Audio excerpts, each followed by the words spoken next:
হতেও পারে কিয়ামতের ময়দানে এটাই হবে নাজাতের ওসিলা। হিসাব কিতাব দিয়া আমলের বড়াই করে আপনারা কি মনে করেন কোন বান্দা জান্নাতে যাইতে পারবে? না। কি বলেন, মুরব্বী মনে করেন এরকম? না। পৃথিবীতে যত মানুষ আল্লাহ পাঠাইছেন, সর্বশক্তি দিয়া যত ইবাদতই করবেন, এই ইবাদতের বাহাদুরি দিয়া আল্লাহর জান্নাত পর্যন্ত পৌঁছার কোনো সুযোগ নাই।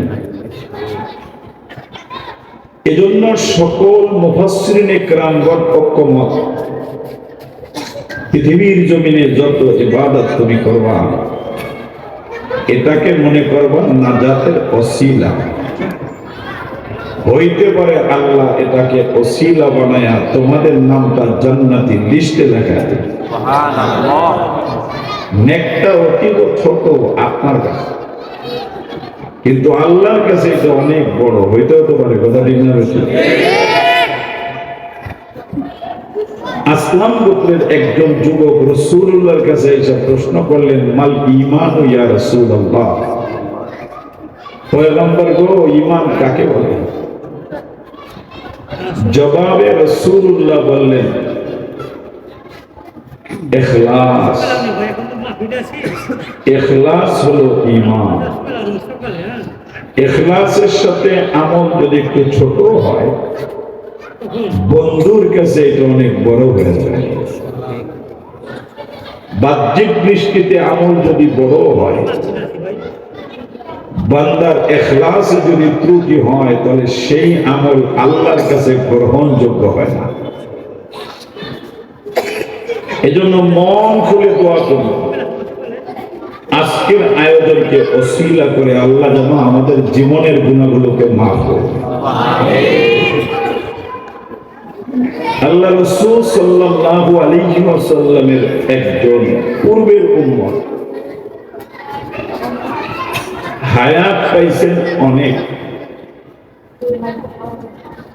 500 বছর দাঁড়ায় নামাজ পড়ছেন সমুদ্রের মধ্যখানে। সমুদ্রের মাঝখানে একটা পাহাড়, সেই পাহাড়ের উপরে দাঁড়ায় নামাজ পড়লেন কয়শো বছর? 500 বছর। সবাই বলেন কয়শো বছর? 500 বছর। 500 বছর। রাসূলুল্লাহ বলেন, লোকটা দুনিয়া থেকে চলে গেল। আল্লাহর পক্ষ থেকে প্রশ্ন করা হলো, তুমি কি জান্নাতে যাইতে চাও? লোকটা বলল, আল্লাহ 500 বছর যেহেতু নামাজ রোজা করছি, জান্নাতে তো যাইতে চাই, তা না হলে তোমার গোলামিটা কেন করলাম? তা আল্লাহ বললেন, ফিরিস্তা যাও, ওকে আমার দয়ায় জান্নাতে দেয়া। আওয়াজ দিয়ে বলেন সুবহানাল্লাহ। তো বুজুর্গ জান্নাতে যাইতে যাইতে বলে, ফিরিস্তারা 500 বছর নামাজ রোজা করলাম, আল্লাহ তো কিচ্ছু জিগাইল না, হিসাব কিতাব তো জিগাইব, জিগাইলে না বোঝা যাবো কে বেশি করছে কম করছে। কিচ্ছু না জিগাই করলো, আল্লাহ দয়ায় জান্নাতে যাবে। বক্তব্যের সার সংক্ষেপ ধরন হলো এরকম, আল্লাহ আমিও তো নামাজ রোজা করছি, তার বিনিময়ে তো আপনি জান্নাত দিতে পারতেন, তা আপনার দয়ায় জান্নাত দিয়ে দিলেন, জিজ্ঞেস করলেন না কি করলাম জীবনে? আল্লাহ তো অন্তর্যামী, কথা ঠিক না বেঠিক? আল্লাহ বলেন, ফিরিস্তা ওরে একটু ডাকো। ডাকলেন, তো বললেন, ওরে নিয়ে তুমি একটু জাহান্নামের কাছাকাছি চলে যাও। আল্লাহ কতটুক কাছে যাব? বলে, যতটুক কাছে গেলে আমার বান্দা গায়ের মধ্যে জাহান্নামের তাপ লাগা পশম কইরা যাবে না, এতটুক কাছে যাবে। কিন্তু সেজন্য জাহান্নামের আগুনের তাপটা বুঝতে পারে। তো ধরেন জাহান্নাম আছে 500 বছর দূর, আল্লাহ বলেন, ওরে 500 বছরের দূর দিয়ে ঘুরায় আনো, এর কাছে নেও না। আপনারা শুনেন আর কি, 500 বছর যে কত চওড়া, কত পথ, এটা তো কোনোদিন বুঝেন না। আমরা যে জমিনটায় বসবাস করি এখান থেকে উপরে আরেকটা আসমান আছে। এই আসমানের মধ্যখানের দূরত্ব হলো কমপক্ষে 500 বছরের রাস্তা। সুবহানাল্লাহ। এই আসমানের মধ্যে একটা চাঁদের দেশ আছে, শুনেন না আপনারা? চন্দ্রের দেশে পৃথিবীতে আধুনিক বিজ্ঞানীর মধ্যে সর্বপ্রথম যিনি ভ্রমণ করছেন ওনার নাম হলো নীল আর্মস্ট্রং। উনি চাঁদের দেশে প্রথম গেছেন। চাঁদের দেশে যাইয়া দেখে যে চাঁদের এই মাথা থেকে ওই মাথা ফাটল আছে। সুবহানাল্লাহ।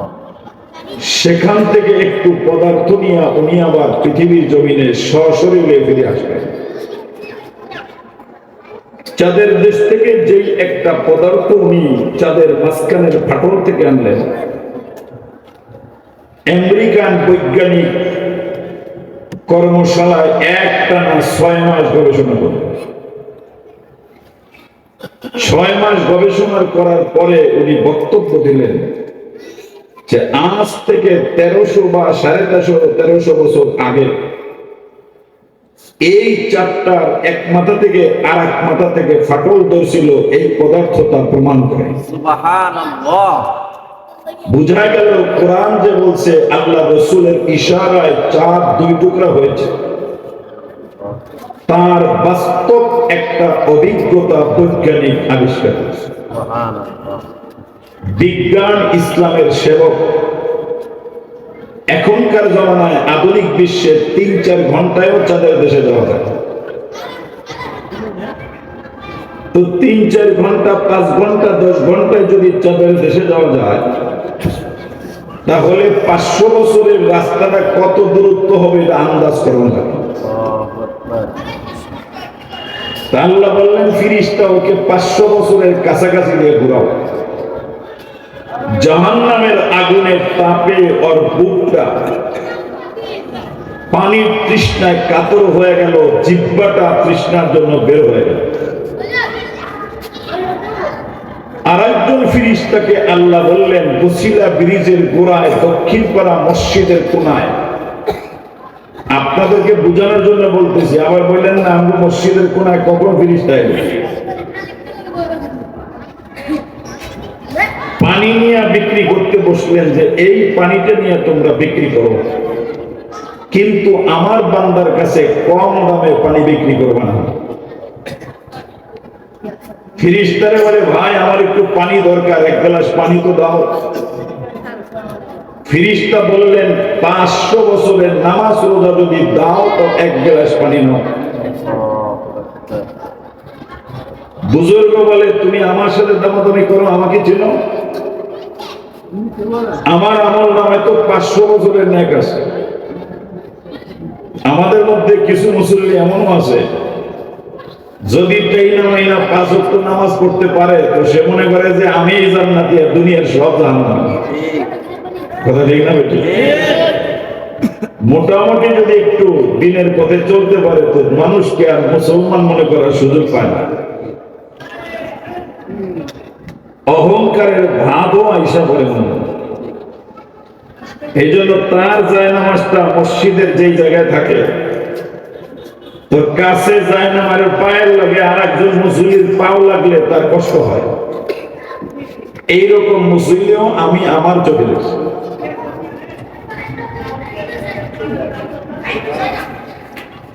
তো বুজুর্গ বলে আমার আমল নামায় তো 500 বছরের ন্যাক আছে, আমার লোকে দামাদামি করবে না। তো ফিরিস্তা বলে তো 500 বছরের ন্যাক দাও। ন্যাক দিলেন, পানি নিলেন। তৃষ্ণার গতি এত বেশি, এই 1 গ্লাস পানিতে তার তৃষ্ণা মিটে না। বলে ভাই আর 1 গ্লাস পানি তো দাও। বলে তাহলে তোমার কাছে বলি তুমি আমাকে আরো 500 বছরের নেক দাও। তাই আমার কাছে তো আর কোনো নেক নাই। বলে তাহলে আমার কাছে তোমার পানিও নেই। বান্দা মনটা খারাপ করে ফিরিস্তার সাথে আল্লাহর সামনে যে আবার দাঁড়ায়। আল্লাহ জিজ্ঞেস করলেন ফিরিস্তা অবস্থা কেমন? কয় আল্লাহ চালান চোপা যা ছিল সব বিক্রি করে আপনার কাছে। এখন খালি কোনো ভাব নাই। আল্লাহ জিজ্ঞেস করলেন, কিরে জান্নাতে যাবি? তো মাথাটা নিচে করে বলে, আল্লাহ আমার তো আর নেক নাই, পড়াই করতে পারি না, যদি আপনার দয়া হয়। সুবহানাল্লাহ। এতক্ষণে বুঝতে পারলেন কি যে আল্লাহ দয়া ছাড়া কেউ জান্নাতে যেতে পারবে না। এজন্য পয়গম্বর আরবি বলেন, মান হুসিবা উত্তিবা। উম্মত রে, বন্ধু যদি কারো কাছে হিসাব চায় তো সে আর জান্নাতে যেতে পারবে না, ওর জন্য জাহান্নাম অবধারিত। আল্লাহ জিজ্ঞেস করলেন ফিরিস্তা, ও যে পাহাড়ে নামাজ পড়ছে পান করছে কি? সমুদ্রের পানি তো লবণ পানি। জবাবে বললেন, আল্লাহ পাহাড় থেকে পানির ঝর্ণা চালু হয়েছে, পাহাড় থেকে পানির ঝর্ণা চালু হয়েছে। পাহাড় থেকে পানি হয় না, পানি তো খালের থেকে হয়, বিলের থেকে হয়। কিন্তু আল্লাহ বলেন, আমি যদি চাই তো পাহাড়ের পাথর থেকেও পানি চালু করতে পারি। কথা ঠিক কিনা বলেন?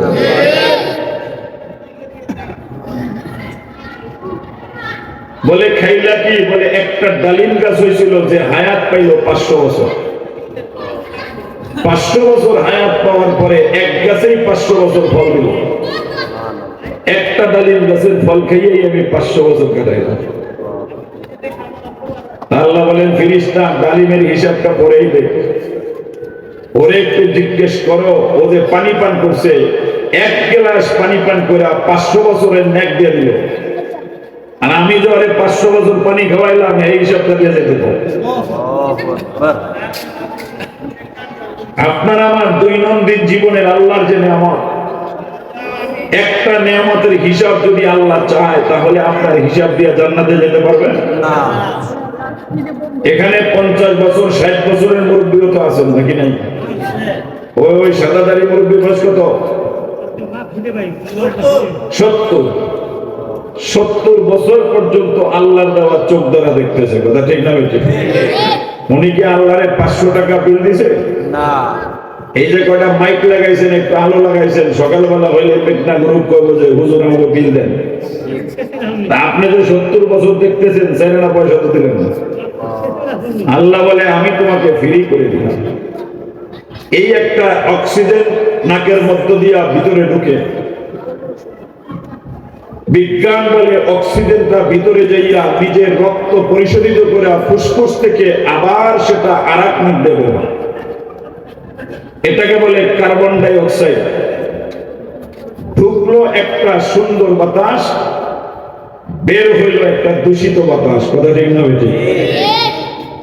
দৈনিক একজন মানুষ কমপক্ষে 3 লক্ষ টাকার অক্সিজেন গ্রহণ করে। যদি একটা দামাদামি করে কমায়া 50,000 ধরেন, 50,000 দৈনিক অক্সিজেনের বিল পরিশোধ করে স্বাদের দুনিয়ায় আপনি কয় বছর বাঁচতে পারবেন, এটা হিসাব করে দেখবেন। এজন্য মালিক ডাক দিয়া বলে, গোলাম, এই পৃথিবীতে যেই জিনিসটা তোর বেশি দরকার, ওই জিনিসটা আমি আল্লাহ তোর জন্য ফ্রি সার্ভিস দিলাম। তোর জন্য কোনো টাকার বিল ধরি নাই।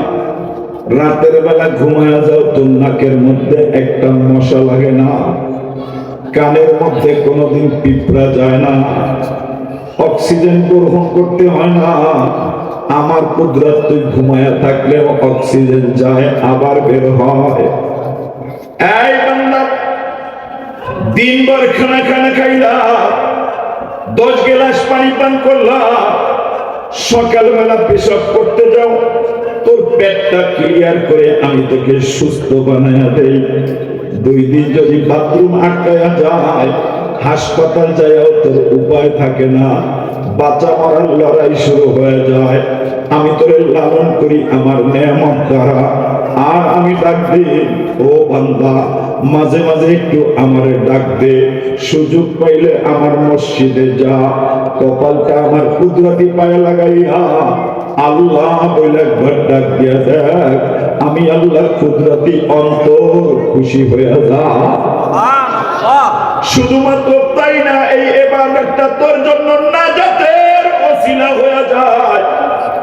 এজন্য পয়গম্বর ডাক দিয়া বলেন, হে আল্লাহর গোলাম, ইয়া আইয়ুহাল্লাযীনা আমানুত্তাকুল্লাহ, ও মুমিন তুমি আমি আল্লাহকে ভয় করো, ওয়াবতাগু ইলাইহিল ওয়াসিলা, দুনিয়ায় যতদিন বাইচা থাকবা ছোট নেকের কাজও করবা, বড় নেকের কাজও করবা, ফরজও আদায় করবা, মুস্তাহাবও মানবা, সুন্নাতও মানবা, ওয়াজিবও আদায় করবা, তাহাজ্জুদও করবা, ফরজ নামাজও পড়বা।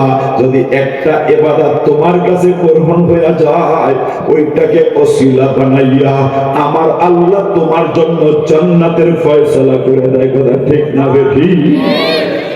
এজন্য মালিক এই আয়াতে বলেন, ও পয়গম্বর আপনি আপনার উম্মতদেরকে একটু বলে দেন, ওরা হিসাব দিয়ে আমার জান্নাতে যাইতে পারবে না। পানহুসিবা উদ্দিবা, হিসাব যদি বন্ধু চাইয়া ভালায় আযাবে নিপতিত হবে।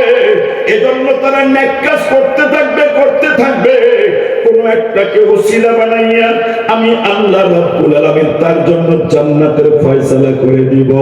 এজন্য ঈমানকে ঠিক রাখা বান্দা যদি ছোট্ট একটা নেকের কাজ করে, ওই নেক কাজটা বান্দার নাজাতের ওসিলা হয়ে যায়। ঈমান হলো এক, এই একের পরে শূন্য দিলে 10 হয়, 10-এর পরে শূন্য দিলে 100 হয়, 100-এর পরে শূন্য দিলে 1000 হয়, যাইতে যাইতে কোটি, মিলিয়ন, বিলিয়ন, ট্রিলিয়ন হয়। আর যদি ঈমানই না থাকে তার নেকের কোনো দাম আল্লাহর কাছে থাকে না। এজন্য ঈমান একটা এমন আমল, এটা সবচাইতে দামি নেয়ামত আল্লাহ আপনাকে আমাকে দান করছেন। সত্যিই তো মাওলানা বলে গেছেন, এটা তো আমার আল্লাহ আপনাকে দান করছেন। এই ঈমানের জন্য আপনার আমার অত কষ্ট করতে হয় নাই। কিন্তু সাহাবায়ে কেরামের ইতিহাস যদি দেখেন তো ঈমানের এত দাম চিন্তাও করতে পারবেন না। যুবক বন্ধু, বৃদ্ধ বাবা, সরকারের দোয়ালের নবী তো ঈমানের মেহনতের জন্যই দুনিয়ায় আসছিলেন। কথা ঠিক না বেঠিক? আল্লাহর পয়গম্বর একদিন মসজিদে নববীর মধ্যে বসা, রাসূল ওয়াজ করতেছেন। ওয়াজ আজকে যেরকম আপনাদের সামনে মাওলানা আবু তাহের ওয়াজ করলেন, নবী আমার বয়ান করতেছে, হঠাৎ করে তাকায় দেখে রাস্তার একটা কোণা দিয়ে একটা বালক হাইটা যায়। শুধুমাত্র বালকটা হাইটা যায় না, একটা কোণায় দাঁড়াইয়া চাতক পাখির মতো আমার নবীর চেহারার দিকে তাকায় আছে। কিন্তু তো নবী বয়ান করতেছেন, ওদিকে তাকায় না। ইমাম বুখারী তার কিতাবের মধ্যে ঘটনা লিখছেন, আল্লাহর নবী বয়ান করতেছে, ডান দিক থেকে বাম দিকে তাকায়, তাকাইতে তাকাইতে বালকটার দিকে আল্লাহর নবীর বরকতির নজরটা পড়ে গেছে। নজরটা পড়তে দেরি আর বালকটার জন্য আমার আল্লাহর পক্ষ থেকে হেদায়েতে দেরি হয় না। যখন এই নবীর নজরটা তার দিকে পড়ছে আর বালকটা নবীর দিকে তাকাইলেন, চোখে চোখে মিল হয়ে যায়, ওটা এই তার নাজাতের ওসিলা হয়ে যায়। নাজাতের ওসিলা কিসে হবে বোঝা যায় না। নবী তাকায় দেখে বালকটা দাঁড়ায় রয়েছে। চোখ তো নজরের বড় দাম। মৌলানা শহীদুল্লাহ সাহেব বলেছেন, নজরের বড় দাম, সোহবাতের বড় দাম। আমার খুব ভালো মনে আছে, আমি তখন জামিয়া রহমানিয়ায় 1990 সন, কত সন? 88-তে আমি জামিয়া রহমানে ভর্তি হয়েছি। 90 সনের ঘটনা বলছি।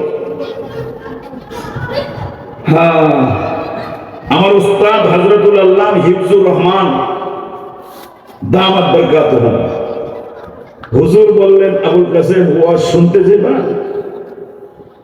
আমি তখন মিজান জামাত পড়ি, ধরেন আরবি লাইনে ক্লাস 2, আরো 8 বছর লাগবে মনে হয়। আমি বললাম, হুজুর ওয়াজ তো রাইতে হয়, আপনি দিনের বেলা কইলে যাবেন। এই 15 নম্বর হাজী হাবিব সাহেবের বাসা আছে, এখানে আবরারুল হক সাহেব নামে একজন আল্লাহর ওলি এসে থানভী সাহেবের খলিফা। তা আমি গেছি, হুজুর লাগে হাঁটতে হাঁটতে রিকশা চলে গেছে। যাইয়া কইলাম ওয়াজ করবো, কিসের ওয়াজ করবো?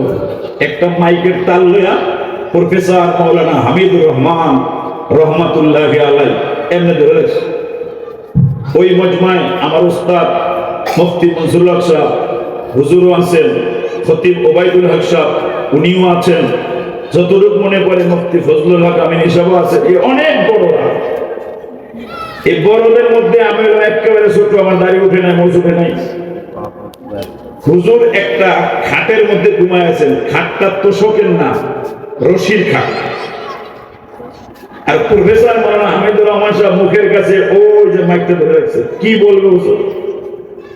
আমার নানি আমার একটা ঘড়ি কিনা দিছে, তো আমি ঘড়ির দিক তাকাই দিছি, 17 মিনিট হয়ে গেছে কোনো ওয়াজ করে না। কয় মিনিট? 17 মিনিট। এটা আপনাকে সহ্য হবো না।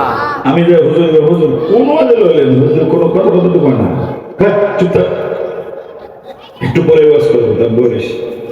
আমি তাকাই আছি, ছোট না, এরও আরো 5-6 মিনিট পরে হুজুরের জবান থেকে একটা শব্দ বের হইল, নেক বনো, औरों को नेक बनाने की कोशिश करो। এই একটা ওয়াজ সেই দিন করলেন, এত বড় আলেমের সামনে। তোমরা নিজেরা ভালো হও, আর একজনকে ভালো বানানোর জন্য মরণ পর্যন্ত চেষ্টা করো। সুবহানাল্লাহ। এই একদিনের ওয়াজ সবার চোখে পানি। আর প্রফেসর হযরতের চোখের পানিতে দাড়িটা ভিজা, এই টপ টপ করে জামা ভিজা। আমি তো সেই শব্দের মাহাত্ম্য তখন বুঝি না, আমি তো অনেক ছোট। দিন যত যায় তত হযরতের সেই শব্দটা কানের মধ্যে বাজে। আজকের এই মাহফিল আয়োজন কেন? ও যে নিজেও জান্নাতি হও, আর একজনকে জান্নাতি বানানোর চেষ্টা করো, কথা ঠিক কিনা বলেন? বলতেছিলাম নজরের বড় দাম। পয়গম্বর বয়ান করেন, ইন্নান নূরা ইদা দাখালা সদরা ইনফাসাহা। এই যুবক বন্ধু, বৃদ্ধ বাবা, মানুষের ঈমান যখন মজবুত হয়, এই ভিতরে ঈমানের নূরটা পাকন ধরে, বুঝবেন কিনা জানি না। গাছের একটা কলা যখন পাইকা যায়, বাইরে থেকে একটা রং দেখা যায়, কথা ঠিক না বেঠিক? গাছে যখন একটা পেঁপে পাইকা যায়, ওর বাইরে একটা রং দেখা যায়। গাছে যখন একটা আম পাকে, ভিতরে একটা রং বাইরের থেকেও দেখা যায়। যখন কোন ঈমানদারের ঈমান পাইকা যায়, ওর ঈমানের নূরটা হাতের থেকে টপকায়, চোখের থেকে টপকায়, জবান থেকে টপকায়, কদম থেকে টপকায়। ওই ঈমানদারের চোখের দিকে তাকাইলে জাহান্নামী চোখটা জান্নাতি চোখ হয়ে যায়। ওই ঈমানদারের হাতের সাথে হাত মিলাইলে ও জান্নাতি হয়ে যায়। ওর সাথে একটা ঘন্টা বসলে সেও জান্নাতি হয়ে যায়। পয়গম্বরে আরবি চুপচাপ বসা, বাচ্চাটা যখন তাকাইছে, নবী খুশি হয়ে গেলেন। আল্লাহর পয়গম্বর সাল্লাল্লাহু আলাইহি ওয়াসাল্লাম বাচ্চাটার দিকে তাকাইয়া মহব্বত করে ফেললেন। বাচ্চাটা বাড়ির মধ্যে চলে যায়, কিন্তু নবীর মহব্বতে আবার পরের দিন মসজিদে চলে আসলেন। নবীর একটা নজর দেখা আবার বাড়ির মধ্যে চলে যায়, আবার আরেকদিন আসলেন, আবার চলে যায়। ইমাম বুখারী লেখে, এবার একটা সপ্তাহ হয়ে গেল, আর বাচ্চাটারে দেখা যায় না। পয়গম্বর ডাক দিয়া বললেন, সাহাবী, তোরা একটু খবর দে, ওই যে বাচ্চাটা বাড়িতে চলে গেল, একটা সপ্তাহ আর তাকে আমি দেখতে পাই না। দক্ষিণ পাড়া মসজিদে 1 নম্বর কাতারে যদি কোনো মুসল্লি নামাজ পড়ে, আর যদি 1 সপ্তাহ সে না আসে, ইমাম তাকে জিজ্ঞেস করলেন, কিরে ভাই, তোমার ভাইটা কেন মসজিদে আসে না? এটা ইমামদের দরদ বাবা। নবী ডাক দিয়া বললেন, সাহাবী রে, বাচ্চাটার একটু খবর নাও। একজন সাহাবী ভিতর থেকে খবর দিলেন, নবী আমি তো খবর নিতে গিয়েছিলাম, বাচ্চাটা প্রচন্ড অসুস্থ, বিছনার মধ্যে পড়ে আছে, দাঁড়াইতে তো পারে না, প্রচন্ড জ্বর। নবী বললেন, সাহাবী রে, মনটা আমার চায় ওর একটু কালিমা পড়ানোর জন্য ওর দেখতে যেতে চাই। আল্লাহর পয়গম্বর আস্তে আস্তে তার সামনে বাড়লেন। যখনই ঘরের মধ্যে ঢুকলেন, ইহুদি জিজ্ঞেস করলেন, এই মুহাম্মদ, কি মতলব নিয়ে আমার বাড়ি আইলা? বলে কোনো মতলব নাই, তোমার বাড়ি আসলাম একটা কারণ, তোমার বাচ্চাটা দেখতে। ইহুদি হাতটা ধইরা ঘরের মধ্যে নিয়ে যায়, নবীও বাচ্চার কাছে বৈশা গেলেন। আল্লাহর পয়গম্বরের বরকতি পবিত্র হাত যখন বাচ্চার মাথার উপরে লাগাইলো, বাচ্চাটার চোখের পানি টপ টপ করে পড়ে যায়। বাচ্চার চোখের পানি সাক্ষী দেয়, ও মুহাম্মদ, পৃথিবীর জমিনের মধ্যে মাঝে মাঝে তোমার বাড়ি যাইতাম, কিন্তু আমি ইহুদির ছেলে, তোমার মসজিদে কোনোদিন ঢুকি নাই, এই বারান্দা থেকে তোমার একটু দেখতাম। এই মহব্বতে যদি তুমি আমার বাড়ি চলে আসলা, তোমার মতো দরদি মানুষ বুঝু আর দুনিয়ায় নাই। বাচ্চাটা চোখের পানি ভালায়, পয়গম্বর হঠাৎ দাঁড়াইয়া যায়। সাহাবায়ে কেরাম জিজ্ঞেস করলেন, ও পয়গম্বর, দেখা কি শেষ হয়ে গেল? বলে না, দেখাটা শেষ হয় নাই, তোমরা একটু দাঁড়াও, জরুরি একটা পরামর্শ আছে। জিজ্ঞেস করলেন, পরামর্শটা কি? বলে বাচ্চাটার হায়াত শেষ, বন্ধু খবর পাঠাইছে কিছুক্ষণের মধ্যেই বাচ্চাটা মারা যাবে। আমার মনটা ভালো না, আমার মনটা চায় ওরে যদি একটু কালিমা পড়াইতে পারতাম, কবরের যাত্রী বানাইতে পারতাম, মুসলমান হইয়া কবরে যাইতো, আমার মহব্বতের কারণে অনন্ত অসীম কাল সে জান্নাতের মালিক হয়ে যাইতো। মনটা আমার ভালো না, কি করব? সাহাবীরা বললেন, পয়গম্বর, তাহলে আপনি তাড়াতাড়ি কালিমার দাওয়াত দেন। নবী আমার আস্তে করে আবার চলে গেলেন, ওর মাথার কাছে বসলেন, হাতটা কপালের উপরে রাখলেন। এবার ডাক দিয়ে বলে, এই বালক, তুই একটু কালিমা পড়। বালকটা দেখায়, ওই যে আমার বাবা, সে তো আমাকে ছাড়বে না। নবী বললেন, বালক তুই কালিমা পড়। এবারও বাচ্চাটা কালিমা পড়ে না। ইমাম বুখারী বলেন, একটু আওয়াজটা নবীর মোটা হয়ে গেল, আর একটু জোরে বললেন, এই বালক তুই কালিমা পড়, সময় কিন্তু বাকি না। ছোট্ট বাচ্চা বুইজা ফলাইছে, মদিনার আল আমিন কোনদিন মিথ্যা বলে না রে। নবীর দিকে তাকাইয়া কালিমা শুরু করে দিছে, হাত বাড়াইয়া দিছে। যখন মুহাম্মাদুর রাসূলুল্লাহ এই শব্দটা বলা শেষ হয়ে যায়, সাথে সাথে আল্লাহর পয়গম্বর দাঁড়ায়া গেলেন। মুস্কি হাইসা বলে, সাহাবীরা, আমার বালকটা এইমাত্র পবিত্র হইয়াই বন্ধুর বাড়ির মেহমান হইছে। যখন কালিমা শেষ করছে, তখন এই বাচ্চাটার জানটা কবজ হইছে। তোরা একটু মদিনার বাজারে যা, কাফনের কাপড়কে গরম পানি কর, আর কবর খনন কর, মুসলিম তরিকা করে দাফনের ব্যবস্থা কর। ওর বাবারে বইলা দে, এই কাজের মধ্যে তার অংশগ্রহণটা আমি চাই না। কেন পয়গম্বর? ওর বাবা কাফির, ও হলো নাপাক, আর আমার বালকটা এইমাত্র কালিমা পড়া পাক হয়ে গেছে। তোরা একটু জলদি যা, মদিনায় ঘোষণা লাগাইয়া দে, মুহাম্মদ ওর জানাজা না পড়াইয়া মদিনায় যাইতে চায় না। আল্লাহ राहत कैसी को नहीं मालूम के मोमें कारी नजर आता है हकीकत में कुरान। ये राहत कैसी को नहीं मालूम के मोमें कारी नजर आता है हकीकत में कुरान। রবের সাথে বান্দার যখন ভাব লাগা যায়, ছোট্ট একটা নেকের মজমা, ওইটাও বান্দার নাজাতের ওসিলা হয়ে যায়। কথা ঠিক না বেঠি? হ্যাঁ বাবা, কিয়ামতের ময়দান যখন কায়েম হয়ে যাবে, আজকের এই মাহফিলটা কি আল্লাহর কাছে যাবে না যাবে না? আওয়াজ বলেন, যাবে না যাবে না? আল্লাহ জিজ্ঞেস করবেন, ফেরেশতা, দক্ষিণ পাড়ার আব্দুল করিমকে মাফ করা যাবে নি? বলে, আল্লাহ তার আমলনামা দুর্বল, মাফ করা যায় না, এত আমল তার নাই। আল্লাহ বলবেন, ফেরেশতা, আমার বান্দার ভিডিও চিত্রটা দেখতে চাই।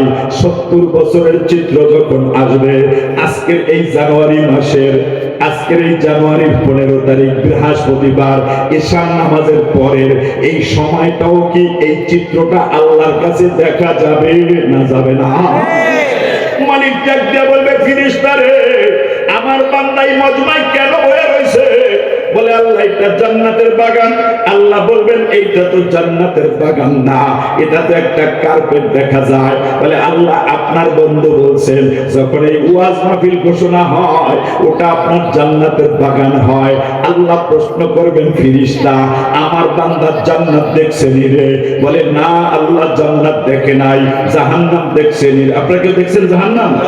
জাহান্নামও দেখেন নাই, জান্নাতও দেখেন নাই, আল্লাহরেও দেখেন নাই, স্বপ্নে ছাড়া নবীরেও কেউ দেখেন নাই। মালিক ডাক দিয়ে বলবে ফেরেশতা রে আমার বান্দা আমারে ভুলে নাই, আমার নবীর কথা বিশ্বাস কইরা ময়দানের মধ্যে বয়ে রইছে। যদি কোনো আমল নাও থাকে আজকের এই মাহফিলটাকে ওসিলা কইরা ওর নামটা জান্নাতি লিস্টে আমি আল্লাহ অর্ডার দিয়া লেখাইয়া দিলাম। আল্লাহু আকবার। ওই দিন বুঝতে পারবা প্যান্ডেলে বসার কি দাম, ওই দিন বুঝবা ওয়াজ মাহফিলের কি দাম। যুবক বন্ধু বৃদ্ধ বাবা সরকারে দু আলম নবী এজন্য বলেন ওয়াবতাগু ইলাইহিল ওয়াসিলা। দুনিয়ায় যতদিন বাইচা থাকবা ওসিলা তালাশ করবা, ছোট নেকো করবা বড় নেকো করবা, কোনটা ওসিলা আল্লাহ মাফ করবে কেউ জানে না। কথা ঠিক না বেঠিক? কেমনে আপনাদেরকে বুঝাইবো? আল্লাহ রাসূল একদিন মসজিদের মধ্যে বসা, মসজিদের মধ্যে বসে রয়েছে নবী। তো আল্লাহ রাসূল সাল্লাল্লাহু আলাইহি ওয়াসাল্লাম বইতে বইতে নবীর একজন সাহাবী, আপনারা কি কথা বুঝতেছেন না বলেন? সবাই বুঝতেছেন? দোনোটা হাত তুলেন তো। আল্লাহু আকবার। জোরে জোরে কোন আল্লাহু আকবার। আল্লাহু তো জোর নাই, আরো জোরে কোন আল্লাহু আকবার।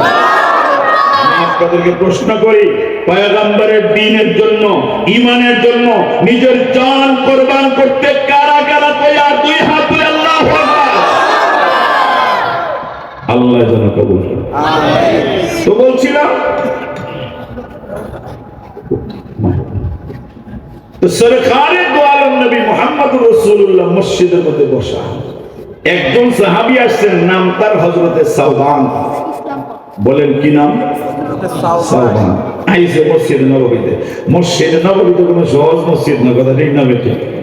মসজিদে নববী এত দামি যেখানে এক রাকাত নামাজ পড়লে 50,000 রাকাত নামাজের সওয়াব পাওয়া যায়। সুবহানাল্লাহ। নবীর বরকতে আল্লাহ দামি বানাই দিয়েছে, কথা ঠিক না বেঠিক? নবীর কারণে জায়গার দামটা বেড়ে গেছে। কত দামি মসজিদ! আল্লামা আনোয়ার শাহ কাশ্মীরি বলেন ও পাকিজাত রাজ আরশ সামা জান্নাত ফেরদাউস।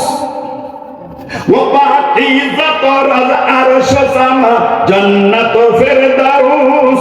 আরাম গাহে খাকে রসুলে আরবি হ্যায়। রাসূলুল্লাহ রওজার মাটির দাম বলে তোমার নবী রওজার যে মাটিতে শোয়া, এই মাটিটা নবীর পিঠে লাগার কারণে এত দাম। এই মাটিটা এক পাল্লায় রাখবা আর জান্নাত জান্নাতুল ফিরদাউস আরেক পাল্লায় রাখবা। দাড়ি পাল্লায় ওজন ধরলে নবীর রওজার মাটির দাম আল্লাহর কাছে বেশি হয়ে যায়। সুবহানাল্লাহ। নবী রওজায় ঘুমাইছে, তাই যদি রওজার মাটির এত দাম হয়, আমগো নবীর ইজ্জত আর সম্মানের দাম কত এরকম? আল্লাহু আকবার। ওয়াজ করে বুঝাইতে পারবো কেউ? ওই নবীর যদি কেউ গালি দেয় মুসলমানের মনে কষ্ট লাগা দরকার আছে না নাই? আছে। আওয়াজ দিয়ে বলেন আছে না নাই? আছে। শুধু কি উলামায়ে কেরাম না, আপনাদেরও লাগা দরকার।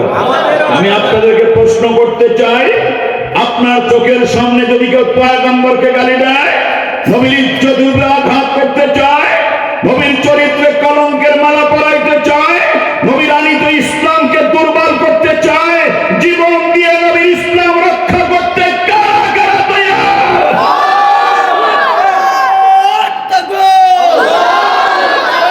ইসলামের শত্রুরা হুঁশিয়ার, নবীজির শত্রুরা হুঁশিয়ার। Direct action. কাফের কাফের কাদিয়ানিরা কাফের। আলহামদুলিল্লাহ, বসিরার মানুষ তো এমন ঈমান লালন করে, ধর্মীয় যে কোনো আন্দোলন ইস্যুতে তারা সবার আগে থাকে। কথা ঠিক কিনা বলেন? দোয়া করি আল্লাহ যেন আগে আগে তাদের জন্য জান্নাতের দরজা খুলে দেয়, বলেন আমিন।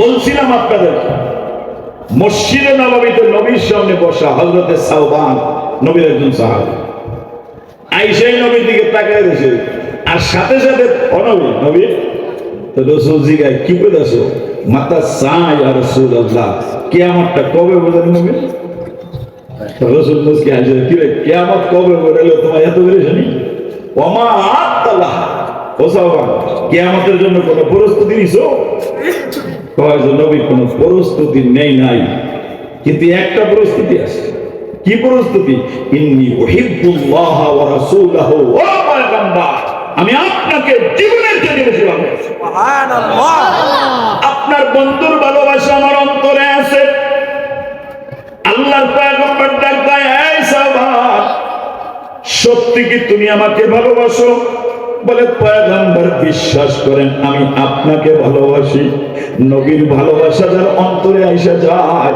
ওই অন্তরটা একটা জান্নাতি অন্তর আল্লাহ বানায়া দেয় কথা ঠিক না বেঠিক মহব্বত এমন একটা জিনিস এটা প্রকাশ পাওয়া যায় ওটা কোনোদিন গোপন থাকে না मोहब्बत एक अजीब शय है बयां करना नामुमकिन है जहां बारिश बरसती है वहां बिजली चमकती है नबीर একজন সাহাবী নাম তার আব্দুল্লাহ নবীর সাহাবী আব্দুল্লাহ নবীর বাড়ি আসলে আল্লাহর পয়গম্বরকে দেখলেন নবীরে দেইকা কালিমা পড়া মুসলমান হইয়া বাড়ি চলে গেলেন সরদারের ছেলে আব্দুল্লাহ যখন বাড়ি যায় যেখানেই আলোচনা হয় নবীর কথার পক্ষে দাঁড়ায়া যায় চাচা জিজ্ঞেস করলেন কি ও আব্দুল্লাহ তুই কি আবার মুহাম্মাদের পাগল হইলি রে বলে ও চাচা শুধুমাত্র মুহাম্মাদের পাগল হই নাই রে আমি তো মুহাম্মাদের ধর্ম ইসলাম মাইনা ফেলাইছি চাচা কি কইলি মুসলমান জলদি না চাচা মুহাম্মাদের মহব্বত আর ভালোবাসা আলাদা করা যায়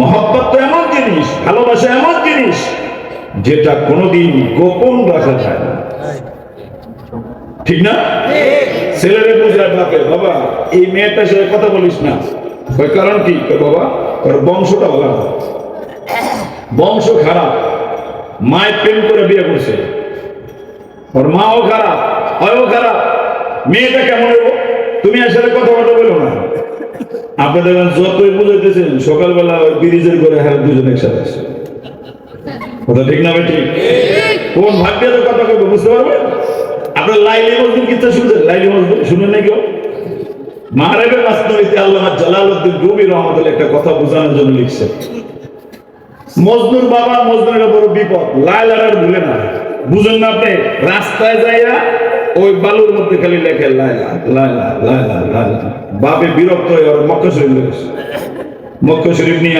মক্কার কাছে নিয়ে কয় মজনু এই কাবার গিলাপটা ধরছে কি কো মব্বা আর কোনোদিন লায়লার নাম যেন তোর মুখ দিয়ে না আসে তো মজনু কাবার গিলাপটা ধরে করে ইলাহি তুবতুলি কুল্লি মাসি ওয়ালাকিন হুব্বে লায়লা লা আতুবু আল্লাহ সব গুনার থেকে তওবা করলাম কিন্তু আমার লায়লার নামটা কিন্তু দিল থেকে ভুলাই দিব না কি বুঝলেন তওবার বাপ मोहब्बत एक अजीब शय है बयां करना नामुमकिन है जहां बारिश बरसती है वहां बिजली चमकती है বৃষ্টি বর্ষিত হইলেই বিজলি চমকায় মোহাব্বতটা প্রকাশ করে দেয় এটা কোনোদিন গোপন রাখার জিনিস না যুবক বন্ধু বৃদ্ধ বাবা দীর্ঘদিন পর্যন্ত লায়লার সাথে মজনুর কোনো দেখা নাই মজনু লায়লারে দেখতে চায় লায়লাও মজনুরে দেখতে চায় কিন্তু দেখার কোনো অবস্থাটা ভালো না ব্যাপক ব্যবস্থাপনা লায়লা ঘরের থেকে বের হয় না মজনু ও আন্দর কামরায় যাইতে পারে না তো লায়লা একদিন বান্ধবীদেরকে বলে বান্ধবী কিছু টাকা নিস কি করবা ভিক্ষা দেব তুমি সাংঘাতিক দানবের কয় না উদ্দেশ্য এটা না এই ভিক্ষা দেওয়ার জন্য আমি একটা ঘোষণা দেব যখন আমার মজনু কোন প্রান্ত থেকে শুনবো যে ভিক্ষার জন্য আমার বাড়িতে ভিক্ষুক রাইব, তো সেও একটা সিরা দামে আমার জামা কাপড় পরা আমার কাছে ভিক্ষা নিতে আইব। ওই যে মজনুর একবার দেখলাম, মজনু আমারে দেখলো, আমার ভিক্ষার পয়সা উঠতে গেছে, কোনো চিন্তা নেই। যেমন কথা তেমন কাজ। ভিক্ষার ইন্তজাম হয়েছে, আজকে ভিক্ষা দেওয়ার তারিখ হয়েছে, মনে করে রবিবার 10টা বাজে ভিক্ষা দিব দক্ষিণ বসিলা দক্ষিণ পাড়া মসজিদের কাছের বিল্ডিং এ। তো মানুষজন সবাই তো আসার পরে এখন যেই আসে লাইলা ভিক্ষা দেয়। তো মজনু যখন আইসে তখন আর ভিক্ষাটা দেয় না, না দিয়া কয়েক বসলো, তোমার এই প্লেটটা আমার খুব দরকার, দেয় না প্লেটটা, এই প্লেটটা আমার দাও। আমার প্লেট তোমার দিব, মনে পয়সা দিয়ে কিনে নেই, আমার ভিক্ষা করতে হবো না। কয় না, এটা আমার খুব পছন্দ, সেটা খুব দরকার। রাজার মাইয়া তুমি তোমার প্লেট না, আমার দরকার। কারণ মজনু টানে দিব না, লাইলা টানে আমার দিয়ে দাও। এই দুইজনের টানাটানি করতে 2-4 মিনিট গেছে। যাইতে যাইতে হঠাৎ করে মজনুর হাত থেকে প্লেটটা ছেড়ে দিছে। সাইরা দিলে লাইলা একেবারে চোখ মাক মুখ কালা করে এমন জোরে একটা আসার মারছে, এক আসার এটা 10 টুকরো হয়েছে। মজনু আস্তে করে ওই টুকরাটা টোকায় আর ব্যাগের মধ্যে ঢুকায় আর গান গায় আর মুস্কি মুস্কি হাসে আর লাইলার দিকে তাকায়। তো আর এক ভিক্ষুকের এটা সহ্য হয় নাই, ওয়া কান্না ধরে কয় পাগল। পাগল হলে কেন সেমন পাগল হয়? কি হয়েছে বুঝো না তুমি? তোমার তো ভিক্ষা দিলই না, বরং যেটা দিয়ে নিয়মিত ভিক্ষা করো হেটা ভেঙে বলে এই টুকরাগুলি টোকাও, নিজের লস হইলো, ভিক্ষাও পাইলে না, পাথরও মানলা, আবার আনন্দ করো, কিচ্ছু বুঝ নাই, মাথা কি পাগল হয়ে গেল? কাহা খা মোশ তো আশিক নেহি, আশিকু কে রমজ সে वाकिफ नहीं, ये बला हरगिज़ नहीं, ये नाज है, ये भी एक माशूक का अंदाज है। आई लैली और सबहू को कुछ दिया, हाथ से मजनू का कासा ले लिया, लेके दे तब का जमी पर एक बार, मजनू रमज में मजनू हुआ भाई बेकरार। मजनू ডাক দিয়ে বলে, দুনিয়ার মানুষ, ইশকের নৌকায় তোরা চলস না, ভালোবাসা তোরা বুঝোস না, আমাকে লায়লা ভিক্ষার জন্য ডাকে নাই, আয়োজনটা একমাত্র আমার জন্যই করছে। আমাকে যখনই দরজায় আসলাম, আমার এই লায়লা বলে দিছে, মজনু সকলের মতো ভিক্ষা নিয়ে চইলা যাস না, মনটা আমার ভালো না, তুই একটু আমার সঙ্গে থাকবা। মজনু বলে, কেমনে থাকবো? বলে, তোর জন্য নতুন একটা প্রেক্ষাপট হবে। ভিক্ষার প্লেটটা ধইরা আমার চোখের ইশারায় বলে দেয়, এই মজনু, প্লেটটা তুই ছাড়িস না, কারণ এইটা তোর অধিকার। আমি টান দিব আমার অনধিকার চর্চা, এই রাজ্যে আমার অনধিকারটা কেউ দেখবে না। কিছু সময় তুমি টানবা, কিছু সময় আমি টানবো, তুমি আমারে দেখবা, আমি তোমারে দেখবো, চোখের সাতটা মিটাইব, এরপরে তুমি চইলা যাইও, তাতে আমার কোনো আফসোস থাকবে না। এবার ডাক দিয়া মজনু বলে, ও লায়লা, কি অনেকক্ষণ হয়ে গেল, মানুষ বুঝা ফেলাইবে, বলে তোর এই হাতের প্লেটটা ভাইরা দে, আমি নতুন প্রেক্ষাপট তৈরি করলাম। যখনই প্লেটটা আমি ছেড়ে দিলাম, সাথে সাথে আচার দিয়া ভাঙ্গা দিল। আমাকে বুঝায়, মজনুরে, ওই প্লেটের টুকরাগুলো টোকানো তোমার অধিকার, তোমার কষ্টের জন্য করি নাই। এই টুকরা টোকাইবা, তুমি আমার সামনে থাকবা, আমি তোমার সামনে থাকবো। ইউ কাহা খা মোশ তো আশিক নেহি, আশিকু কে রমজ সে वाकिफ नहीं, ये बला हरगिज़ नहीं, ये नाज है, ये भी एक माशूक का अंदाज है। आशिकारा मजहब मिल्लत जुदा, आशिकारा मजहब मिल्लत हुदास।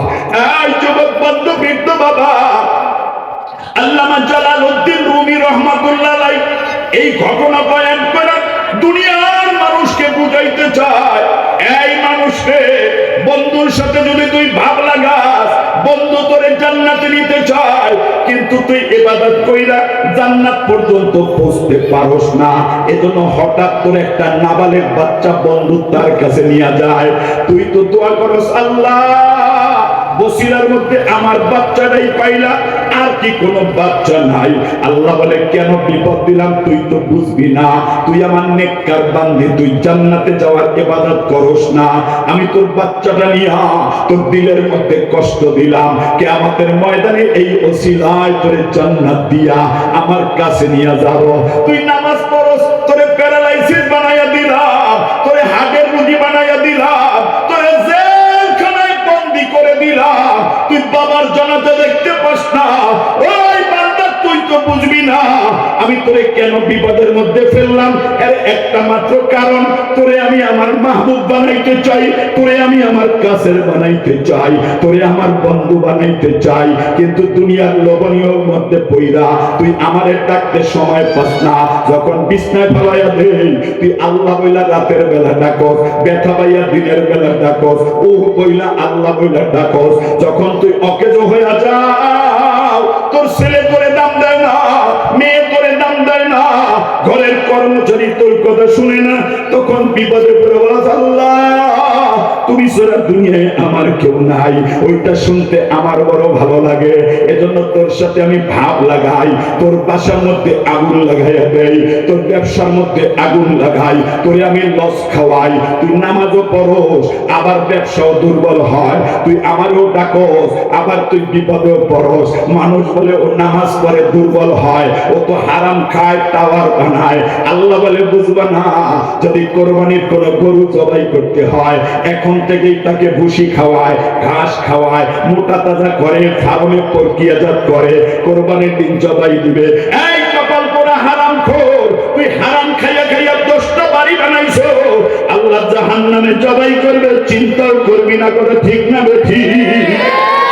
বান্দা আল্লাহ আল্লাহ বইলা আগের কাতারে নামাজ পড়া বন্ধুর সাথে ভাব লাগায়, একদিন ওই মানুষটার যতই কষ্ট হোক আল্লাহ বলবে বান্দা আয় আয়, তোরে আমি জান্নাতের মালিক বানায়া দিলাম। এই বাবা, তোমাদেরকে প্রশ্ন করতে চাই, দুনিয়ার জীবনে যদি আল্লাহ কষ্ট দেয় ওই কষ্ট কষ্ট মনে করবা না, বন্ধু তোমারে আপন মনে করে। কথা ঠিক না রে ঠিক? এই যুবক বন্ধু, বৃদ্ধ বাবা হযরতে আব্দুল্লাহ আস্তে করে চাচাকে বলে, এই চাচা আমি তো আব্দুল্লাহ শুধুমাত্র মুহাম্মাদের মহব্বত করি না, মুহাম্মাদের মহব্বতে আমি তো কালিমা পড়ে মুসলমান হয়ে গেছি চাচা। এবার আব্দুল্লাহর চাচা ডাক দেয়, আব্দুল্লাহ রে জলদি করে বাড়ি ছেড়ে পালাইয়া যা, এই গ্রামে অন্য ধর্ম চলবে না। বলে ও চাচা বাড়ি ছাড়তে পারি, তোমারে ছাড়তে পারি, কিন্তু মুহাম্মদকে ছাড়ন যাইব না। আব্দুল্লাহর চাচা বিরক্ত হয়, মহল্লার পকেটে যুবকদেরকে ডাক দেয়, একত্রিত কইরা দেয়, তোরা ওরে বুঝা। কোন রকম যখন বুঝে না, আঘাত শুরু হয়ে যায়, রক্তাক্ত আব্দুল্লাহ জমিনে পড়ে যায়। আব্দুল্লাহ মালিককে ডাক দেয়, মালিক তোমার ইসলাম মানার কারণে দেখছুনি জালেমরা আমার পর কেমন আঘাত করে। ও বন্ধু আমার,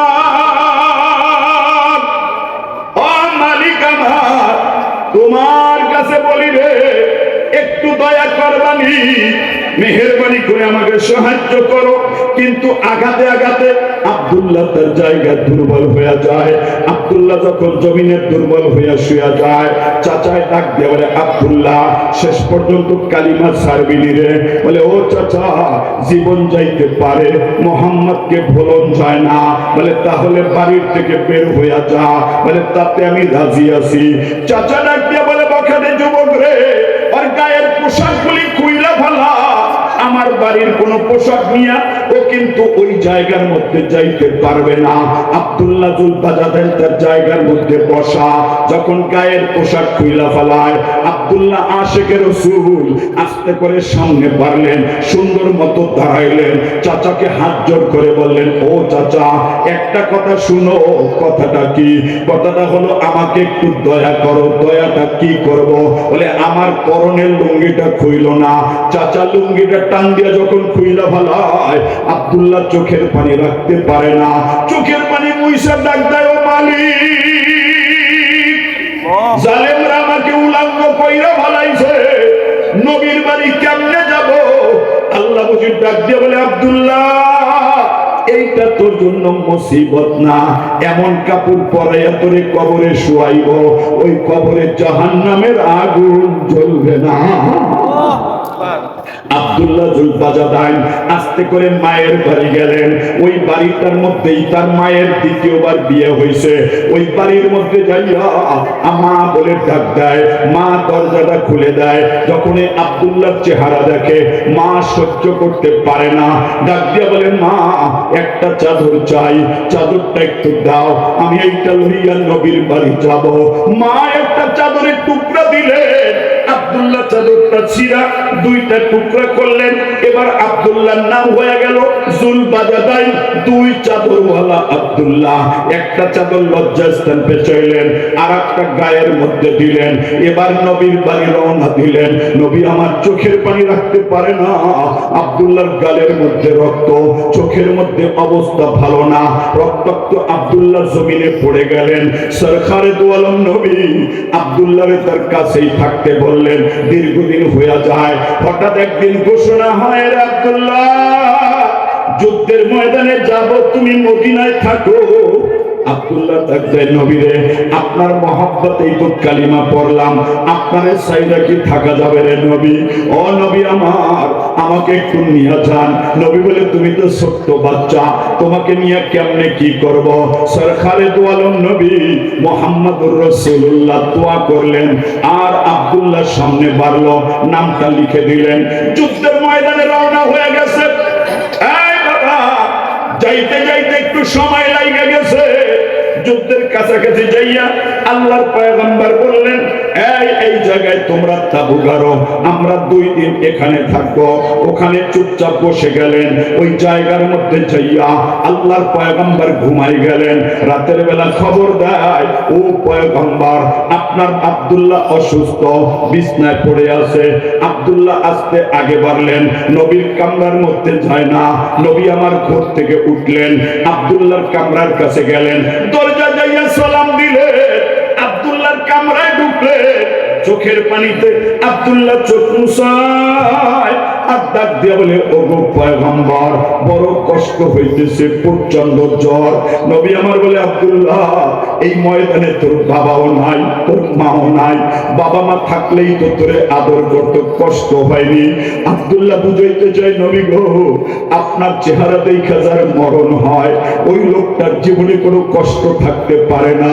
আল্লাহর পয়গম্বর আব্দুল্লাহরে দেখা আস্তে করে ওখান থেকে আসলেন, ঘরের মধ্যে ঢুকলেন। আল্লাহর পয়গম্বরের কাছে খবর আসলো, ও পয়গম্বর, এই যে আব্দুল্লাহ তো কিছুক্ষণ আগেই দুনিয়া ছেড়ে চলে গেছে। নবী বলে, ওমর, আব্দুল্লাহর গোসল করাও, কাফন পরাও। আব্দুল্লাহর গোসল আর কাফন পরাইয়া এই জায়গার মধ্যে কবর খনন করো, এখানে আব্দুল্লাহকে ঘুম পাড়াইয়া যাব। হযরত ওমর গোসল শেষ করলেন, আব্দুল্লাহর জন্য নবীর দরজায় দাঁড়াইলেন। ও নবী আমার, গোসল তো শেষ, কাফন হবে কি দিয়া? আল্লাহর নবী বুঝায়, ওমর রে, আব্দুল্লাহ যেদিন আমার বাড়ি আসছে, কোনো কাপড় নিয়ে আসতে পারে নাই, ওর সাধারণ কোনো কাপড় দিয়া ওরে কাফন পরাইতে চাই না, আমার গায়ের একটা চাদর খুইলা দিলা।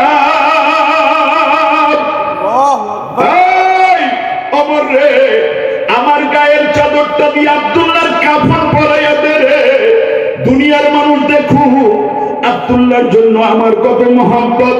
আল্লাহর পয়গম্বরের চাদরটা আব্দুল্লাহ যখন কাফন হয়ে যায়, ওমর বললেন, পয়গম্বর, কাফনের কাপড় তো পরানো শেষ, জানাজা রেডি আছে, আপনি অনুমতি দেন, কে তার জানাজা পড়াবে? জবাবে পয়গম্বর বললেন, ও আব্দুল্লাহ, ও ওমর, মাসলা কি জানো না? দুনিয়ায় যে যার আপন হয় সেই তো তার জানাজা পড়ায়। দেখো কি না, আমি মুহাম্মদ রাসূল ছাড়া আব্দুল্লাহর আপন কেউ নাই, ওর কাপড় লয়েও বাড়ির থেকে আইতে পারে নাই, আমি এই তার জানাজা পড়াবো, তোমরা কেউ জানাজায় যাইতে পারবা না। আল্লাহর রাসূল জানাজার নামাজের জন্য দাঁড়ায়া গেলেন। নবী আমার হাত তুললেন, ইকামত কি বলে তাকবীর বললেন, জানাজা শেষ হয়ে গেল। হযরতে আব্দুল্লাহর লাশটা রাখার জন্য হযরতে ওমর কবরের একটা কোণায় নামলেন। এই বাবা, আরেকটা দিকে ফকিহুল মিল্লাত হযরতে আব্দুল্লাহ ইবনে মাসউদ রাদিয়াল্লাহু তাআলা আনহু নামলেন। যখন লাশটা কবরে রাখা হয়, নবী সহ্য করতে পারলেন না, হাত আসমানে দিয়া বন্ধুরে ডাক দেয়, ও বন্ধুরে একটু তাকায়া দেখেন, মরুর চত্বরের মধ্যে বাপ সারা মা সারা আব্দুল্লাহ আমার বড় আদরের। যতদিন আব্দুল্লাহ আমার বাড়ি ছিল আমি অনেক কষ্ট দেই নাই রে নবী। ও বন্ধু আমার, আব্দুল্লাহরে আমার কাফন পরাইয়া আমার চাদর দিয়া ঢাইকা কবরের মধ্যে রাখলাম। আপনি ফেরেশতাদেরকে একটু বইলা দিয়েন যেন আমার আব্দুল্লাহর উপরে কষ্ট না হয়। নবী বুঝাইতে চায়, আল্লাহ আমি আব্দুল্লাহরে ভালোবাসি, আপনিও আব্দুল্লাহরে ভালোবাসেন। কবরের মধ্যে যখন এমন দৃশ্য হয়ে যায়, আব্দুল্লাহ ইবনে মাসউদ জোরে কান্না শুরু করলে, ডাক দিয়া বলে, সাহাবীরে এই কবরটার মধ্যে আব্দুল্লাহ ইবনে মাসউদ বলেন, যদি আব্দুল্লাহ জুলবাজারের না ঘুমাইয়া আমি আব্দুল্লাহ ইবনে মাসউদ ঘুমাইতে পারতাম, তাহলে আমার মনটা খুশি হইয়া যাইত।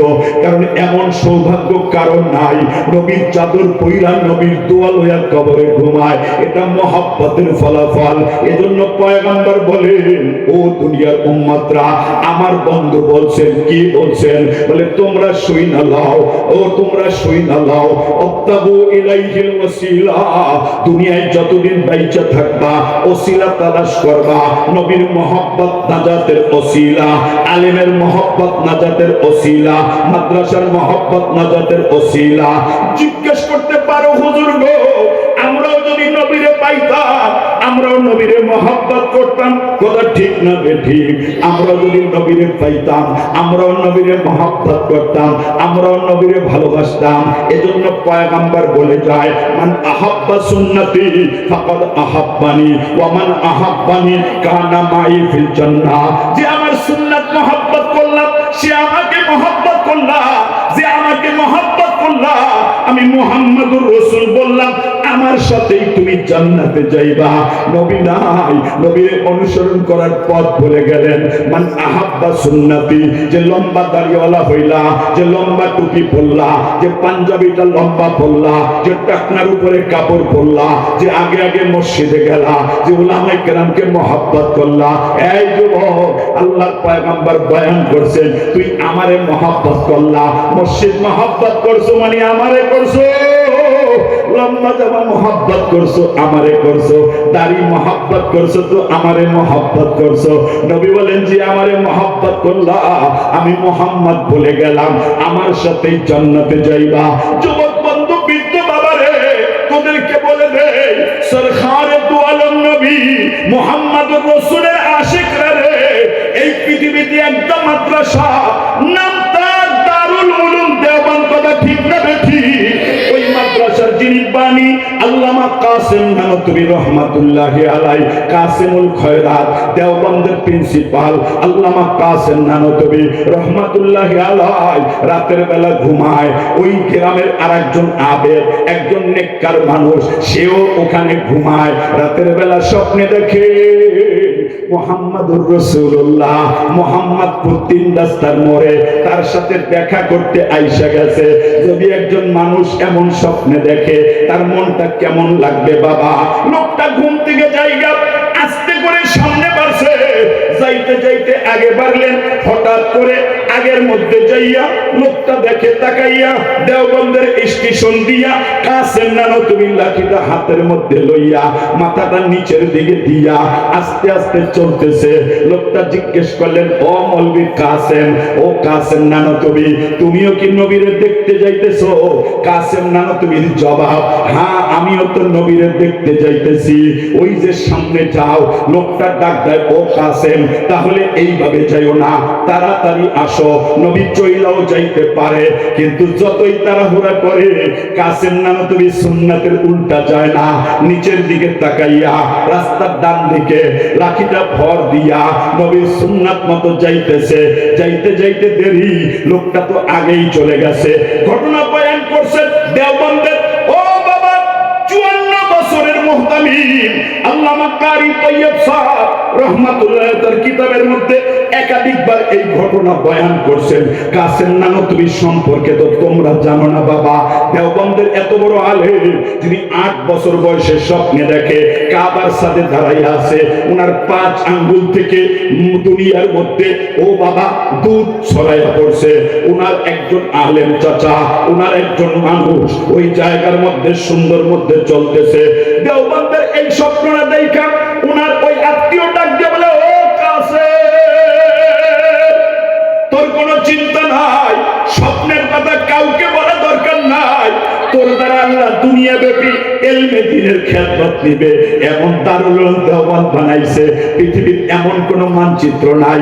ইউরোপ বলো, আমেরিকা বলো, ব্রিটেন বলো, পাশ্চাত্য বলো, বাংলাদেশ বলো, পাকিস্তান বলো, সারা দুনিয়ায় দেওবন্দের শাখা পাওয়া যায়। কথা ঠিক না ঠিক? যুবক বন্ধু, বৃদ্ধ বাবা, আল্লামা কাসেম নানতুবি রহমাতুল্লাহ, আগেই লোকটা চলে গেছে, যায় দেখে ওই জায়গার মধ্যে শুধু আল্লাহর রাসূল একা না, নবীর সামনে আরো 4 জন সাহাবী বসা। সিদ্দিকে আকবর আছেন, আবু বকর সিদ্দিক, হযরতে ওমর, হযরতে আলী, হযরতে ওসমান, 4 সাহাবী লইয়া নবী গল্প করতেছেন। লোকটা যায় দেখে একটা জায়গা খালি। কাসেম নাম হযরতে রাসূলুল্লাহ বললেন, এই বাবা, ওই চেয়ারটার মধ্যে বসে যাও। লোকটা সেখানে বসে যায়, মনে মনে ভাবে, ও কাসেম, আগে আইলা না, বসার জায়গা পাইলা না, যদি একটু আগে আইতা এখানে একটু বসার জায়গা পাইলা, কিন্তু বসার জায়গাটা তো আর পাইবা না, কারণ আগে তো আসতে পারো নাই, জায়গা তো একটাই। ইতিমধ্যে তাকায়া দেখে কাসেম নানতুবি আসতেছেন। আল্লাহর নবী জিজ্ঞেস করলেন, ও মৌলভী কাসেম, এত দেরি কেন করলা? কাসেম নানতুবি জবাব দেয়, হযরত গো, আপনার সুন্নাত মানতে যাইয়া একটু দেরি হয়ে গেল, আগে আসতে পারলাম না। আল্লাহর নবী বলে, কাসেম, তুমি আমার কোলের মধ্যে বৈশা যাও। কাসেম নানতুবি যখন স্বপ্নের মধ্যে রাসূলের রানের উপরে বৈশা যায়, লোকটা প্রশ্ন করে, পয়গম্বর, আমি আসলাম আগে, জায়গা পাইলাম দূরে, আর কাসেম আইলো পরে, জায়গা পাইলো আপনার কোলের ভিতরে, কারণ বলতে চাই, একটু জানাইয়া দেন। নবী ডাক দিয়ে বলে, তুমি আইছো আবেগ লইয়া, আর আমার কাসেম আইছে সুন্নাত লইয়া। আল্লাহর পয়গম্বর বুঝাইয়া দিলেন, আমার 500 বছর পরেও যদি কারো জন্ম হয়, 1000 বছর পরেও হয়, 2000 বছর পরেও হয়, কিন্তু সে যদি আমার অনুসরণ করে, সুন্নাত মানে, আমার তরিকা মানে, তাহলে সে আমার কাছের উম্মত হয়ে যায়। এজন্য পয়গম্বর বলেন, মান আহাব্বা সুন্নতি ফাকাদ আহাব্বানি ওয়া মান আহাব্বানি কানা মাই ফিল জান্নাহ। যে সুন্নাত মানলা, নবীরে মহব্বত করলা, এই বাবা, গলা কাটানো তো আরেকটু পরের ব্যাপার। আল্লাহ তো সবার জীবন চায় না, শুধুমাত্র মনের মধ্যে নিয়ত করবা, আল্লাহ আমি জাহান্নাম থেকে মুক্তি চাই, জীবনটা ইসলামের জন্য উৎসর্গ করতে চাই। আল্লাহ চাইলে দিবা, আল্লাহ না চাইলে ইসলাম মানবা, তাতেই তোমাকে আল্লাহ জান্নাত দান করবেন। কথা ঠিক না বেঠিক? এই বাবা, আখেরি কথা, ইমামে আহমদ ইবনে হাম্বল রহমাতুল্লাহি আলাইহি, পৃথিবীতে 4টা মাযহাব, হানাফি, শাফি, হাম্বলি, মালিকি। হানাফি, হাম্বলি, মালিকির ইমাম ইমামে আহমদ ইবনে হাম্বল সরকারের সাথে গ্যাঞ্জাম কইরা মাসলা নিয়া ইমাম আহমদ জেলখানার মধ্যে বন্দী হয়ে গেছে, আঘাতে আঘাতে জর্জরিত। আল্লাহর পয়গম্বর ইমাম আহমদের এই কোরবানিতে খুশি হইয়া গেলেন। ইমামে আহমদ ইবনে হাম্বল রহমাতুল্লাহি আলাইহি তার জায়গার মধ্যে বসা। আল্লাহর রাসূল ইমাম শাফিকে বললেন, এই ইমাম শাফি, ইমাম আহমদকে যাইয়া বলবা, আমি মুহাম্মদুর রাসূল তারে সালাম পাঠাইলাম। ইমাম শাফির খাদেম দিয়া সালামের জবাবটা লইয়া যখন এই ঘরের মধ্যে গেলেন, ওই জায়গার মধ্যে যাইয়া ইমামে আহমদের দরজায় যাইয়া জেলারকে বইলা ডাক দিয়া বলেন, নবীর আসে, আপনারে আল্লাহর পয়গম্বর সালাম পাঠাইছে। ইমাম আহমদের চোখের মধ্যে পানি পড়তেছে। জিজ্ঞেস করে খাদেম, ও ইমাম আহমদ, নবীর সালাম পাইলেন, কাঁদেন কেন? এটা তো কান্নার কথা না, আপনি তো খুশি হয়ে যাবেন। ইমাম আহমদ বলে, খাদেম, তুই তো বুঝতে পারবি না কেন আমি কাঁদি, আমি তো কষ্টের জন্য কাঁদি না। আজকে আমার একটা সুন্নাত ছুঁইটা যায়, কি সুন্নাত ছুটলো? বলে জীবনে আমি কোনোদিন সুন্নাত ছাড়ি নাই, আজকে আমার একটা সুন্নাত ছুটলো। কারণ আল্লাহর পয়গম্বরের একটা সুন্নাত আছে। কি সুন্নাত? যখন কেউ কাউকে খুশির খবর দেয় তারে একটা হাদিয়া দেওয়ান লাগে। কিন্তু আমি তো জেলখানায় বন্দী, জালেমরা আমার হাত পা বাইন্ধা রাখছে, তোরে আমি কেমনে হাদিয়া দিব? এই কষ্টে কাঁদতেছি। হযরতে খাদেম ডাক দিয়া বলে, ও ইমাম আহমদ, তাতে তো কোনো কষ্টের কিছু নাই, আপনি এখানে একটা ইন্তজাম করেন। কি ইন্তজাম? এখানেই আপনি বসে যান, আর কষ্ট করার লাগবে না, কারণ আপনি তো জেলখানায় বন্দী। ইমামে আহমদ কাঁদতেছে, হঠাৎ করে ডাক দিয়ে বলে, খাদেম তুই একটু জেলখানার দরজার মধ্যে দাঁড়াইয়া যা।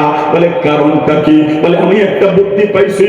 জেলারকে ডাকলেন, নিজের গায়ের জামাটা খুললেন, গায়ের জামাটা খুইলা আস্তে করে হাতের মধ্যে লইয়া ইমাম খাদেমকে ডাক দেয়, ও খাদেম, আমার কোনো টাকা নাই, জেলখানায় কিচ্ছু নাই, আমার গায়ের জামাটা তোরে হাদিয়া দিয়া দিলাম নবীর সুন্নাত আদায়ের জন্য। খাদেম তাকাইয়া দেখে জামাতের ভিতরটা সিরা, হাতাটা সিরা, আর একটা পাট সিরা, ছিঁড়তে ছিঁড়তে জামাটা ফাইটা গেছে। খাদেম জিজ্ঞেস করলেন, ওস্তাদ এই জামাটা কেমনে ফাড়লো? কিভাবে ফাড়লো? বুঝতে পারি না, কিভাবে ফাড়লো? ডাক দিয়ে বলে, খাদেম দৈনিক সকালবেলা জালেম সরকার আমার পিঠের মধ্যে 70টা বেতের বাড়ি লাগায়, আমার চামড়া ভাইটা পিঠটা ভাইটা যায়। এই যুবক বন্ধু, বৃদ্ধ বাবা, তোমাদেরকে বলে দেয়, যখনই আমাদের সরকারের জেলখানার মধ্যে আলেমরা সুস্থ হয়ে যায়, তাকায়া দেখি তোমাদের আগে যে বয়ান করলো ওসিলার সন্তান মাওলানা আবু তাহের দামাত বরকাতুহু, কোমরটা সোজা করে দাঁড়াইতে পারে না, হুইল চেয়ারে দাঁড়ায় গেছে। আল্লামা মামুনুল হক বাঁকা হয়ে হাঁটে, সোজা হয়ে হাঁটতে পারে না। রাতের বেলা আমরা ঘুমাইতে পারি নাই। মালিক গো, তুমি আমাকে এত কষ্ট, তুমি আসমান থেকে সাহায্য করো। যুবক বন্ধু, বৃদ্ধ বাবা, পৃথিবীর জমিনের মধ্যে কোন আলেমকে কষ্ট দিয়া কোন শক্তি কোনদিন টিকে নাই, ভবিষ্যতে কোন ইসলাম বিদ্বেষী শক্তি টিকতেও পারবে না। এটা আমার আল্লাহর সিদ্ধান্ত, কথা ঠিক না বেঠিক? ইমামে আহমদ ইবনে হাম্বল বলে, এই খাদেম রে, জামা নিয়া চইলা যা। খাদেম বলে, উস্তাদ জামাটা আপনাকে দিয়ে দিলাম, কারণ যখন আপনার পিঠের মধ্যে আঘাত লাগবে এই জামাটা আপনার ঢাল হবে। আগামীকাল যখন আঘাত দিবে তখন তো পিঠের চামড়াটা ফাইটা যাবে, তখন কি হবে? ইমাম আহমদ বুঝায়, আমার পিঠের চামড়া কাইটা, গোশত কাইটা, হাড্ডিতে যদি কালো দাগও লাগা যায়, এই শুইনা ল, আমি নবীর সুন্নাত ছাড়তে রাজি না। যুবক বন্ধু, বৃদ্ধ বাবা, কেমনে বুঝাইলে বুঝবি রে? তুই তো জুমার আগের সুন্নাত পড়স না, পরের সুন্নাত পড়স না, খুতবা শুরু হওয়ার আগে মসজিদে যাস না। আল্লাহর নবী যদি জিজ্ঞেস করে, এই বসিলা আব্দুল করিম, তুই সুন্নাত কেন পড়স নাই? আমার সাথে তোর কি দুশ্মনী ছিল? শুক্রবার দিন মসজিদে যাইবা, তাও ইহুদিদের একটা প্যান্ট শার্ট পইরা যাও। ও বাবা, তোর দেশের মধ্যে ভারতের মানুষ আছে, নরসিমা রাও আসছে, ধুতি পইরা আসছে, আর তুই মুসলমানের সন্তান মসজিদে যা একটা ইহুদিদের পোশাক পইরা, তোর কি লজ্জা লাগে না? তুই একটা গেঞ্জি গায়ে দিয়া মসজিদে কেন যাও? আরে তুই তো ফকিরের ছেলে না, তোর তো একটা জমির দাম 1 কোটি টাকা, তুই কি মুজুমার জন্য নবীর একটা সুন্নাত পোশাক বানাইতে পারো না? আল্লাহর পয়গম্বর যদি জিজ্ঞেস করে কি জবাব দিবা?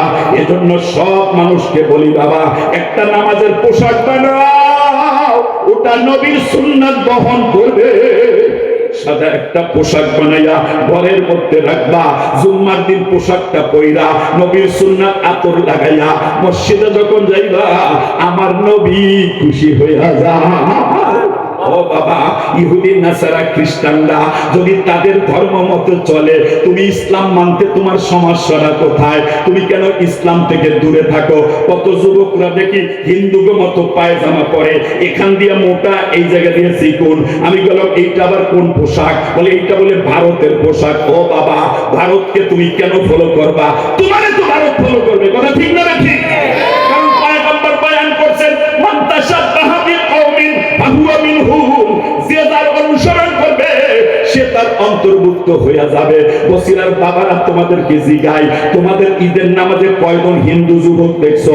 তারা তো আসে না, কিন্তু তুমি তাদের মন্দিরে কেন যাও? তুমি তাদের দুর্গা পূজায় কেন যাও? তোমার কি লজ্জা হয় না? ওই অবস্থায় মারা গেলে ঈমান লইয়া যাওয়া যায় না, কথা ঠিক না রে? ঠিক। এজন্য পয়গম্বর বয়ান করেন, মান আহাব্বা সুন্নতি ফাকাদ আহাব্বানি, যে আমার সুন্নাত মানলো সে আমাকে মানলো, সে আমাকে মহব্বত করলো, যে আমাকে মহব্বত করলো আমি মুহাম্মদ বললাম, সে আমার সাথে জান্নাতে যাবে। জামাটা হাতে লইয়া ইমাম শাফির বাড়ি গেলেন। ইমাম শাফি জামাটার দিকে তাকাইয়া বলে, এই খাদেম, ওস্তাদ তোরে কি হাদিয়া দিছে? বলে, ওস্তাদ তো কোনো হাদিয়া দেয় নাই। বলে, না না, আমি ওস্তাদের কাছে পড়েছি, জীবনে সুন্নাত ছুটতে দেখি নাই, তোরে কোনো হাদিয়া দিছে, ওই হাদিয়াটা মেহেরবানি করে দিয়া দে। জামাটা যখন দিলেন, ইমাম শাফি ঠোঁটে লাগায়, চোখে লাগায়, চোখের পানি ফেলায়, আর আল্লাহর কাছে কাঁদে। খাদেম রে বলে, খাদেম, আধা ঘন্টার জন্য তোর জামাটা নিয়ে গেলাম, ঘরে যাইয়া জামাটা ঠোঁটে বুকে লাগাইয়া করণের মধ্যে পইরা চোখের পানি ফালাইয়া আধা ঘন্টা পর খাদেম রে দেয়। খাদেম বলে, ওস্তাদ, জামা নিলেন শুকনা, এখন দেখি ভিজা। বলে, বুঝবি না, নবীর আশেকের সুন্নাত আদায়ের জামা ভিজাইয়া এক বোতল পানি ঘরে রাখলাম, যদি আমি শাফি মারা যাই এই পানি দিয়ে আমারে গোসল করাইবি, যেন এটা নাজাতের ওসিলা হয়ে যায়। যুবক বন্ধু, পেট্রো বাবা, এত বড় মানুষও নাজাতের ওসিলা তালাশ করে, সাহাবীরা নাজাতের ওসিলা তালাশ করে, সময় হাতে নাই রে বাবা। ইমাম বুখারী লেখছে, সরকারে দু আলম নবী, বদরের যুদ্ধ চলতেছে, একজন ছোট্ট বাচ্চা লাফাইতেছে, নবী একটা লাঠি দিয়া পেটের মধ্যে গুঁতা দিয়া, আল্লাহ নবী বললেন, এই তুই দাঁড়াইতে পারোস না, লাফালাফি কেন করস? বাচ্চাটা যাইয়া নবীরে বলে, নবী, আপনি আমার পেটের মধ্যে গুঁতা মারলেন। ইমাম বুখারী লিখছে, আমার তো কষ্ট হইল। নবী বললেন, সত্য কি কষ্ট পাইছো? সাহাবী বলেন, নবী, গুঁতা মারলেন, কষ্ট পাইছি।